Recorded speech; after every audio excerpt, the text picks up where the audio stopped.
Greetings and salutations, Hooligan listeners. This is your friendly neighborhood Qooligan, and here with a special guest on this summer of 26, a global showdown, Mr. Ben Jacobs, journalist, pundit extraordinaire, and occasional contributor to the website. Ben, thank you so much for making the time. I know you are really hectic right now. I said no grand intros, and you begin with the word extraordinaire. Love it. Well, sure. Why not? It is true, though. It's true. You're not embedded with the U.S. men's national team, but you are in the United States right now covering the World Cup. Is that correct?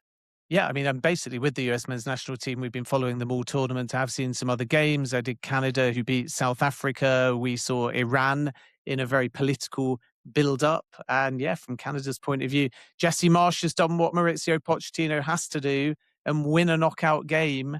And if Poch does that, then suddenly, if all goes to plan, because we're live at the moment as Mexico are playing, we might have 3 hosts through to the round of 16. That would be rarity, since we've never had 3 countries host before. We have had a dual host once, and there was a dual. Those 2 hosts did advance to the knockout round, although only one of them made it out of that knockout round, if I'm not mistaken. That was South Korea versus Japan, or South Korea and Japan when they were the co-host back in 2002. My bad. Yeah. So, yes, we would hope that is the case. So let's talk U.S. men's national team, since apparently you were embedded with them, or at least you're following them around, and that's great. I mean, I guess Jenny Taft is the only one who can really say that she's embedded with the U.S. men's national team, because it seems that that's all she does. But what have you, in your press conferences, in your interactions with anybody from the U.S. men's national team, what would you say general tenor and demeanor is?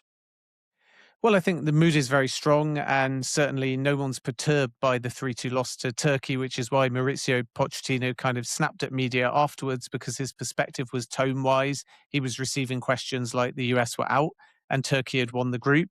And yet in the press conference this afternoon here in San Jose, Pochettino apologized and said it was more about him than it was about the media. So there is some pressure, naturally, because it's a home World Cup. But one overriding sentiment, particularly when the US were training in Orange County, is the players are very well protected. They're staying in a secluded area, they're training away from the fans, and then they walk into these stadiums and there's just this eruption of pride and patriotism that makes it feel like, okay, this is a home World Cup. Now, that was more apparent in Seattle than Los Angeles. They got through their opening game, which they won against Paraguay, convincingly so. And it felt like a home World Cup, but not to the same nature in terms of that 12th man or woman, or that intimidation as Azteca in Mexico, or I would even say Toronto or Vancouver. Then we walked into Seattle and it was like, wow, this is a soccer city, and San Jose is going to be the same. So home advantage is going to be key. They've made fast starts in all of the games, and I think part of the reason why is the atmosphere. And this feels all of a sudden like a big deal. And remember, it's been over 2 decades since the US men's national team won a knockout game at a World Cup. So even though it's Bosnia, and even though a lot of people are painting the US as the favourites, whether rightly or wrongly, don't forget that Bosnia knocked out Italy in qualifying. But this is now win or go home. And this is the true test of what Mauricio Pochettino has built, and bigger than that as well, because it's not just about the manager and if he stays or goes or succeeds or fails. This is a so-called, and rightly because they're talented, golden generation of US players. And they've got a golden chance now because of how the draw's fallen, and in an expanded World Cup where you can get to the knockout stage to, as I say, do something they haven't done in, I believe, 24 years. And if they get past Bosnia, maybe Mauricio Pochettino's bullish position of we can win this thing is actually something that will become infectious. I like that you told me about Seattle.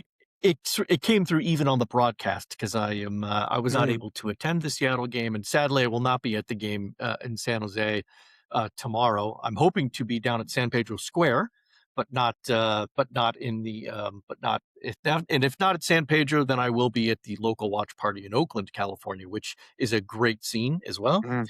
Um, so in order for them to defeat Bosnia, and um, being a somewhat pessimistic person, I'm looking at Bosnia and seeing that this is going to be a real struggle for them. And I've got my reasons on that one. But what do you think the U.S. men's national team has to do in order to move on into the next round and knock down the very, very big Bosnians?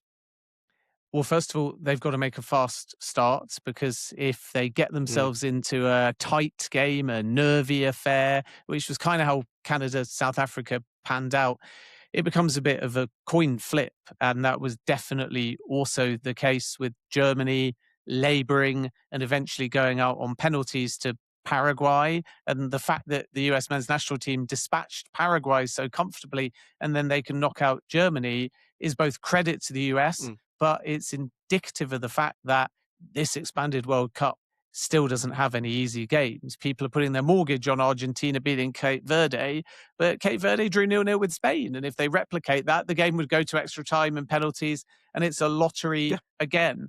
Bosnia have in qualifying shown themselves to be defensively disciplined, but less so for me at this World Cup. And the US in wide areas in particular can do damage against Bosnian defenders such as Radilic or Katic. And on the Bosnian right Mm, and the US left, it's going to be a very interesting matchup. And Malic is going to have a very big game if Bosnia are going to go through. So that's the first sort of weapon, wide areas. And we know about all these interchangeable players. And obviously, Christian Pulisic is one of them. Weston McKennie gets a more advanced role due to the fact that Malik Tillman is expected to be deeper and partnering Tyler Adams. And they're going to have to stop the Bosnians in transition as well. And Bosnia are very unapologetic in an old school 4-4-2 with two up top. They're going to put a lot of pressure on Tim Ream. They're going to mix up the balls. They're not going to be afraid to go over the top. They're physical. And in the center of the park, I've been very impressed all tournament by Sunic and also Basic, mhm. who are the two central midfielders. Basic, for example, got a very good assist against Qatar in a 3-1 victory. So for the US, I think the keys to the game are one, first start, two, dominate in the center of the park. And that's where Tillman and Adams do so much unsung work. And then three, try and stretch this Bosnian team in wide areas. And in doing so, hopefully win some one-on-ones and get some quick service to Balogun. And if they do that, they'll score goals. And if they score early, if they score first, in my opinion, they'll go on and win the game. But if we're getting to 60, 70 minutes and it's cagey and it's 0-0, Mm. then it plays right into Bosnia's hands. Yeah, I think we saw that certainly in the Türkiye game. Not that that was the standard U.S. starting 11, but still, right? Turkey proved to be more resilient, and they were bringing it back. And then all of a sudden, as you said, it got cagey, it got nervy. Even though the game didn't matter, you could see the tension playing in on everybody that was on the pitch. And of course, it then manifested itself with that just stunning strike towards the end that just kind of toppled it all down. Um, is there anybody that Poch is starting, and you don't know? I don't think anybody knows who the starting 11 are, but do you think that there's anybody that he might start that you think he shouldn't be starting? Like, is there anybody that you would question at this point? Not necessarily question. I don't think that many made strong cases in the 3-2 loss to Turkey, but I think Pochettino has basically known his starting 11 since Mm, Paraguay. And it wouldn't remotely surprise me if that starting 11 is very similar, because Chris Richards was fit before the tournament. And then Tyler Adams had come back from injury mid-season and again comfortably fit for the tournament. The question was always going to be, is McKennie deeper? Is Tillman deeper? Or does mm, Berhalter maybe come into central midfield? But then you got to drop Tillman, or obviously if you put Tillman further forwards, you have to remove Dest, and there's no way in a million years that that's going yeah, to happen yeah. either. So the Pochettino 11 is obviously freezing goal. We know Jedi Robinson, Tim Ream, and Chris Richards pick themselves, and Alex Freeman's been Right. outstanding all tournament, in my opinion. So there's your back line: Tillman and Adams, Dest, Pulisic, McKennie and Balogun. And the advantage of that is Dest can go further forwards in a kind of 4-2-3-1 in one shape, or you can obviously play a more traditional back three, and then Dest and Robinson can get forwards. And when Pulisic is on the same side as Anthony Robinson, Robinson has the opportunity to overlap and then allow Pulisic to cut in field, or Pulisic can go out wide and Robinson can maybe be a bit more disciplined. But we've basically seen Dest in certain game scenarios play as a right winger. And that's also because Tyler Adams and even Tillman, if needed, and Richards in a central area and Freeman, they can all cover that right side, allowing for overloads, allowing for width. And all of this also means that Weston McKennie can get right in behind Flo Balogun, and it's just working. So the only potential change, although I don't see it because Tillman's not put a foot wrong, is in that game against Turkey, Berhalter for me was probably the man of the match. He was the best player for the US men's national team. And therefore, was he to come in and partner Tyler Adams? Great, there's your depth player. But why change Tillman? Because that's working too, and it brings the best out of Weston McKennie. So I'm not sure we'll see too many surprises in the selection, and I wouldn't be remotely shocked if it's the same 11 that beat Paraguay 4-1.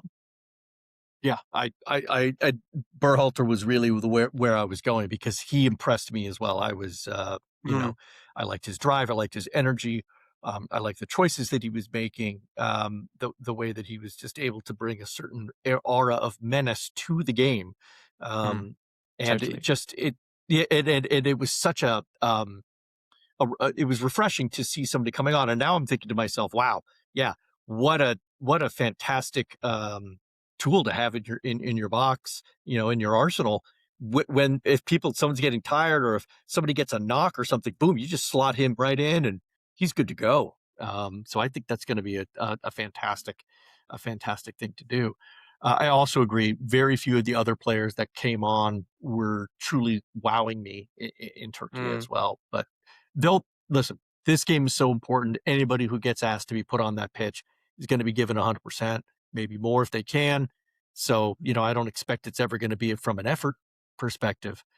Perhaps, and also if you think about Pochettino, one of the reasons why he was angry was it was a late loss. They conceded 3 goals. Another reason was they looked defensively frail for some of them. Mackenzie, I think, was a bit flat-footed for a couple of the goals. Brendan Aaronson, in trying to track back, couldn't get his foot to the ball for one of them in the build-up.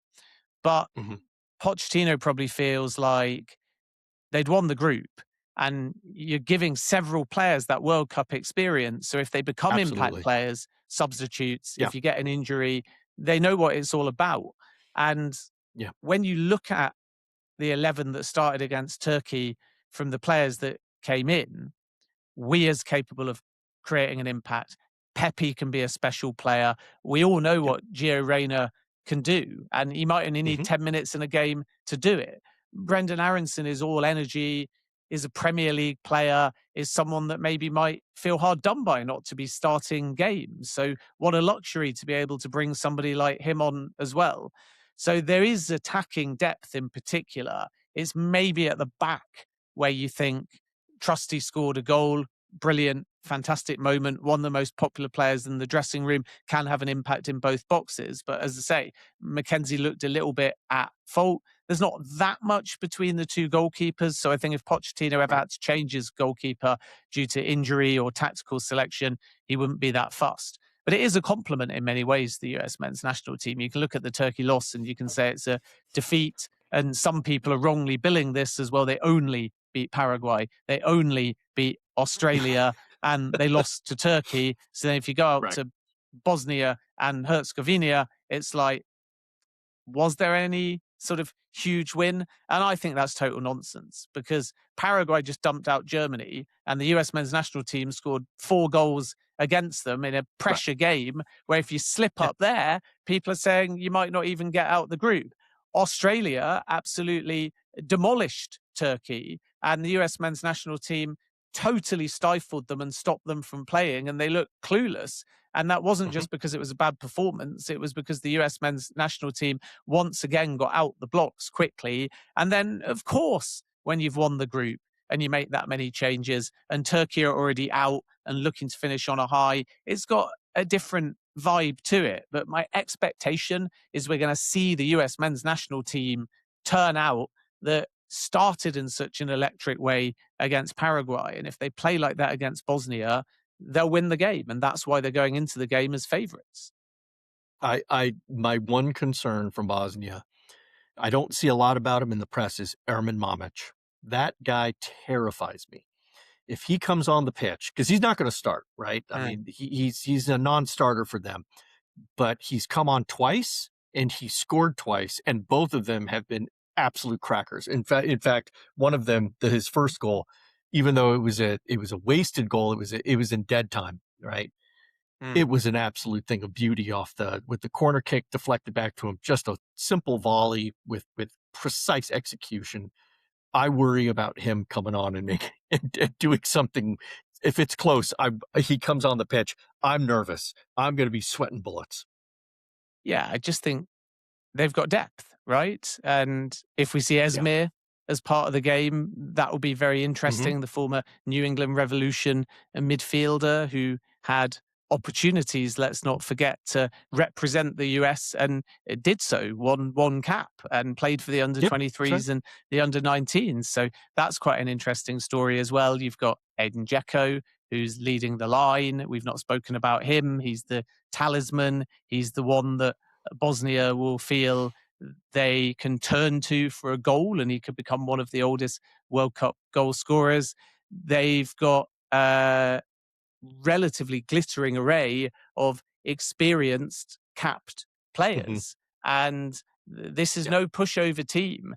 And when you heard a US network joking that they couldn't find Bosnia on a map and then rightly apologizing, even though I don't think it was meant with any malice or disrespect. So I don't really like to say the network or call out the individual journalists, because I don't think that's very fair. Perfectly I don't want to add acceptable. fuel to the That's fire. that's totally acceptable. Yeah. But it's become a talking point. And the Bosnians had this with Italy when Federico Di Marco was celebrating the fact that they'd drawn Bosnia and that was going to be their qualifying game, and they got dumped out. So this is a team that don't mind being the underdog. They don't mind being an afterthought. They don't mind not making the headlines. They don't mind people assuming that the hosts are the favorites. They're just focused on staying organized as they did in qualifying and doing their job to the best of their ability and trying to be party poopers. And you know something, this is not going to be an easy game. We know in competitive football, when the US have come up against European teams that have come through the European qualification path, and Bosnia's classification is that they haven't got a great record. So this is the hardest game for several reasons. It's harder than Turkey, because even if you flipped it and Turkey was the knockout game, people would say Turkey on paper would be a stronger opposition. Turkey were already out. So it's harder than Turkey. It's harder than Paraguay, because you've got to set the tone in that opening game. It's harder than Australia, even though they'd won their first game, because that opening game, you've got a little bit of leeway, and Paraguay were poor. The second game, you've already got one win in the bag, and Australia were not great. The third game, harder on paper, Turkey already out. This is a level above, plus the fact it's win or go home. And it's going to be a real test of whether this golden generation of US players can do the business. And if they do, suddenly they're in a round of 16, most likely and most interestingly against Belgium, if the draw goes according to plan. And then they've got an opportunity to really make a statement, because it's a full circle moment if that's the fixture. We've got to show respect and wait for the actual draw to take place to be absolutely sure that it's Belgium, because, by the way, Senegal, absolutely no pushover either. And that's going to be tricky. But if it's Belgium, my point is basically that you beat them, you play them in March, you lose 5-2. People were throwing questions at Pochettino at that point, saying, there's a gulf. If you're serious about winning the World Cup, you can't concede 5 to Belgium. And again, Pochettino rightly was looking at all that and going, it's a friendly. And for large parts of that game against Belgium, the US gave as good as they got. Belgium were just more clinical. So once again, if they beat Yeah. Bosnia one game at a time, you face Belgium and you go, okay, now is a chance to show we can put in a 90-minute performance. Now is a chance to show that we can take out Yeah. one of the so-called big guns at the team. And of course, if they can win back-to-back knockout games, then suddenly, as I said right at the beginning, Pochettino's sort of mantra of why not us becomes something Why that not doesn't us? Yeah. just sound like a motivational speech. It sounds like something viable that the whole of America can get behind. Yeah. Um, let's segue into just a quick your thoughts on some of the other round of 32 games that have happened. I'm just very curious. Out of all the ones that have occurred up until this point, are there Mm. any big surprises outside of Germany? We know about Germany. That one I was completely gobsmacked by that. I've never seen the like, and oh well, so it goes. But anything else that jumps out of you of what has happened? Yeah, I mean, if we sort of take them one by one, Canada, South Africa, it was cagier than I expected. And that's what I mean about the Yeah, US needing to score early, because Canada needed a 90+2 winner from Stefan Estacio, who's a yeah, fantastic story in himself and a wonderful moment for him on a personal level. And you yeah. can just win a game ugly and go through. It doesn't matter how well you play in these knockout games. It's just about getting through. And Canada found a Yeah. way, and all credit to Jesse Marsh. And don't be surprised if they go on and give Morocco an almighty game. That's actually one of the most interesting round of 16 ties for me, because Canada, even outside of Canada, are not to be underestimated. But they were the favourites to win that game and they Agreed. got through. Brazil beating Japan, Yeah, I think, again, they laboured. And I was surprised by that. Part of the they reason did. why Yep. was because Sano scored first for Japan, and Casemiro in the 90th minute plus, I think, six, Gabriel Martinelli got a goal. I still think Brazil need to Yeah. get going, and it could be they get better and better and better with every single game. And then you think Carlo Ancelotti as manager, Ryan as an impact player, Cunha and Vinny Jr. are already in form, and you never know, Neymar might Hmm. get fit and get going as well. So Brazil, I think, had a wake up call. And Yeah. if that wake up call means they get better and better and better and more fluid and more fluid and more fluid, don't discount them as a contender, even though everything we've seen so far from Brazil has been a bit inconsistent. Germany, I wasn't that impressed by in the group stage, so I wasn't that surprised that they struggled. They'll point towards Yeah. a Jonathan Yeah. Tah disallowed goal and feeling like that was harsh because VAR overturned it and it probably was a contentious decision, but they weren't good enough throughout Sure. the tournament. And the only thing I Yeah. noticed in that game was there was a long, long wait for all of the penalties because of the new protocol, checking the goalkeepers on the line, allowing time for Mm, gamesmanship and all of these things, mm, having a little break between full time and extra time and the penalties. And I'd love to be able to speak to Kai Havertz about it, because I was just watching him bounce the ball over and over and over again. And it took an absolute age for someone that's a very strong penalty taker to get to the point where he was allowed to take that penalty. And of course, then when the player yeah. misses, you go, surely that contributed. So I'd like to see these shootouts happen at a bit more rapid pace, because they seem, for whatever reason, to be taking a long, long, long time. And Mm, Paraguay just had more conviction behind their penalties. So fair play to them. Brilliant story. And there wasn't much, was there, yeah. between Netherlands and Morocco? I love watching Morocco play. And again, I think they could go far at this Yeah. tournament. They were also not brilliant at their penalties, but they didn't need to be because it only No. finished 3-2.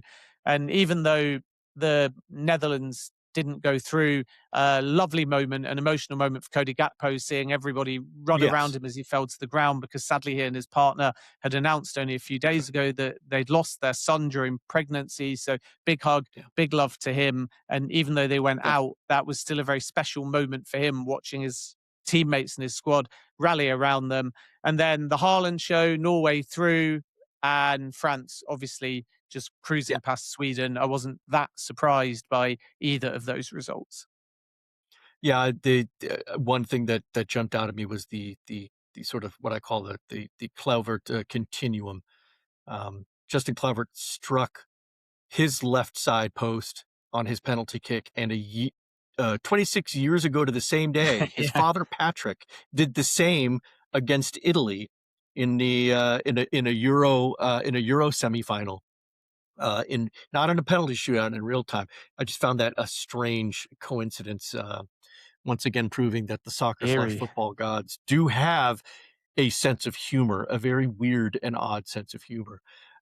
Looking forward, any particular ties jumping out at you as being any either are there potential banana peels for opposite teams, or what do you have coming up that really excites you? Yeah, England Congo, because Johan Wissa's in good form, Sure. 3 World Cup goals, Yeah. and England laboured against Ghana. They weren't great against Panama in the first half.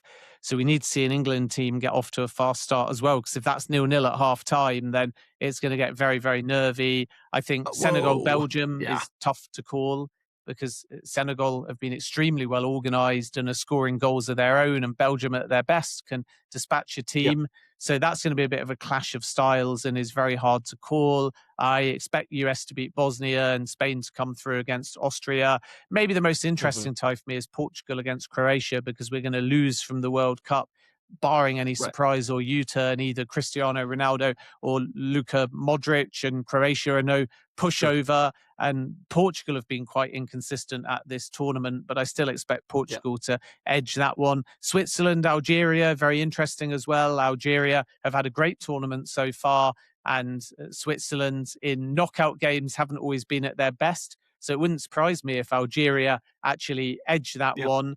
I think that Mo Salah and Egypt will come through against Australia. Argentina, Cape Verde is just special because Cape Verde gets play Yeah. against Messi, Sure. but they're not going to be Yes. thinking of it in those Right. terms. They're going to be looking at the fact, like I said No. before, they drew with Spain, and who knows, they could cause one of the greatest World Cup upsets. But obviously, the way Messi's playing and Argentina at large, they're huge, huge favourites for that game. And Yeah. Colombia, Yeah. Ghana, we're going to lose one of my dark horses. I've been really, really impressed with Colombia so far. And yet, at the beginning of the tournament, I said I think Ghana might somehow make it to a round of 16 or a quarter final. I'm going to change that prediction now I've seen them at this tournament. And even though Ghana were outstanding defensively against England, for me, Colombia have been brilliant. There's something so likable Yeah. about watching them play. Yes. And I think they might edge that game. And one of the things that I love is that it's Colombia without James Rodriguez. He's there. He's on the field. He's having his influence. But it is Yeah. the younger kids that are coming in. They're no longer sort of worshiping at the altar of James, right? They give him respect. He's an icon. But it's Diaz, it's Munoz, right? It's Mm. these young players hungry and doing brilliant things. Absolutely just, fantastic creativity. And as you said, a joy to watch because they enjoy playing. They just love what they do, and it comes across. And it comes Yeah, across. and So also, as you say, James Rodriguez on the way out, and that's no sure. surprise. But Yeah, I just let him lift really something or whatever. So give him a I just try. really like Arias in the middle of the park. I think Lerma Yes. is so important defensively. Yes. Sanchez has had Yeah. a good World Cup at the back. Then you have the fullback Santiago Arias, who's also outstanding. I think for me, anyway, he was the man of the match against Portugal. And through the Mm, centre, you've still got John Cordoba, who is capable of a goal. And that's why I think that Colombia will fancy their chances against Ghana. And that's the beauty of this expanded World Cup. We get the sure. kind of knockout round before the traditional knockout round. And the round of 32, for some, has given very preferable pathways. And for others, horrible ties that are coin Yeah. flips, like Netherlands against Morocco, or, as I said before, Portugal versus Croatia. So because of the Yeah. lack of jeopardy in this World Cup in the final rounds of the group stage, because head to head came above goal difference. And if I could change one thing, it would be to reverse that, Mm, because then you get a yeah. situation where Turkey think if we beat the US men's national team by a couple of goals, we can still go through. But head to head meant that they were out already. So we haven't had That's that right. much jeopardy, but suddenly we've had, at the time of recording, 2 penalty shootouts and a real opportunity for more excellent round of 32 games, an early exit for Germany as well. The jeopardy's back. And this Yep. tournament is really going to get going now in the knockout stage, even though maybe it's been a bit of a slow burner. and woe to anyone who has to face France. Boy, do they look really good. I'm sorry. They are. They probably are the favourites, yeah. France, Argentina. I mean, they have to be at this still. point. Just the way that they're playing and the consistency and the form that they're envisaging. They could have beaten Sweden by 6-7 goals easily, had a few things just not gone their way. But we're out of time. Ben, thank you so much. Taking up more of your time, but for all of those listening, please like, follow, subscribe, hooligan-soccer.com for all of our writings, musings, and other thoughts, as well as cheap shots on whatever it is that catches our fancy or stokes our ire. Ben Jacobs, thank you again for joining us. We hope to have you back in the near future. Yeah, look forward to it. Enjoy the game, everyone, and I'll speak to you next time. All right. Peace. Thank you for that.